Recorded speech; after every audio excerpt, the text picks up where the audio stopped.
لا ده انت وهو الزم ادبك، انا لحد دلوقتي محترمكم. لا عليه الطلاق بالثلاثه، صفيك انت وهو. يا فندم احنا يا ولد عم هناخد حقنا بالادب والاصول، واحنا حقنا مش هناخده كده، بس لينا ناس نتكلم معاه. انت هتسال ليه على قتل الحاج رضوان؟ خير في حاجه ولا ايه؟ عقود يا ابو عقود انت وهو. والله يا حاج هارون الناس دي ديالك في خدمه وعايزينك تحلها لهم. امال ايه يا عم؟ لينا ساعه عمالين نلف ما لاقينش حاجه. هنشوف حد نسال. في واحد واقف هناك اه. خد والنبي يا ابو عمو. طب خلاص انت سلام دروخ. خير يا ابو عمو انت اهو. اقول لك فين الغاد بتاع الحاج رضوان؟ تسال ليه على قتل الحاج رضوان؟ خير في حاجه ولا ايه؟ لا خير يا ولد ان شاء الله مفيش حاجه، عايزين نعرف بس مكانه فين. خلاص يا باشا تعالوا معايا وانا اوصف لكم على الطريق. اسمع يا اخوي، صلى على النبي عليه الصلاه والسلام. دي ارضنا وحقنا، احنا عايزين نروح نتكلم مع الناس بكل هدوء، مش عايزين اي شوشره. تمام، حقنا هناخده بالراحه. لكش كله بالادب وهنجيب حقنا ان شاء الله. لا احنا لو بالعافيه هناخد حقنا. مش حد اسمه عافيه، حقنا هناخده بالراحه مش بالعافيه. بالادب والاصول. يلا بينا. قوم يا سيد شوقوا شجع الغد، تشرف خلص ولا لسه؟ لسه ده قاعد له نص ساعه ويخلص. مين اللي ده هناك ده؟ النبي ما عارف مين دول. اه يا ابو عمو الغد والغد ارض الحاج رضوان وادي عياله اللي قاعدين هنا. اهلا وسهلا.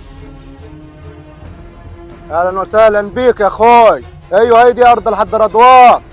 وانت عاوز ايه انت وهو؟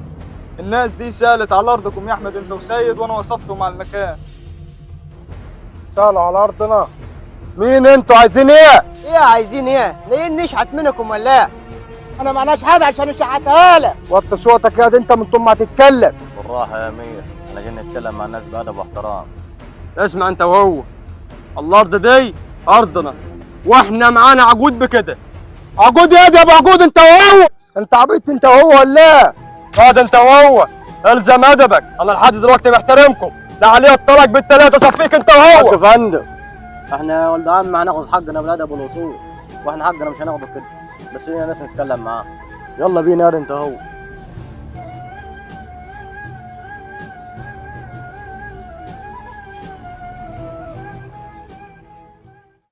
خلي بالكم ما كانش ينفع الحركه اللي انتوا عملتوها معاهم دي. الناس دي معاها عقود وعقود صحيحه وانا شفتها، وتحاولوا تحلوا الموضوع ودي عشان الموضوع ما يوسعش منكم. انت كلامك زين. الارض دي وادعين يدنا عليها من 20 سنه، هيجي في يوم وليله ياخدها مننا. كلامكم على راسي من فوق، وانا عارف ان الارض دي واضعين يدكم عليها بقالكم 20 سنه، بس دلوقتي الارض ظهر لها صاحب ومعاه عقود تثبت بان الارض دي بتاعته. فحاولوا تحلوا الموضوع مع بعض عشان البيوت ما تخربش، وانا قلت اللي يرضي ضميره والسلام عليكم.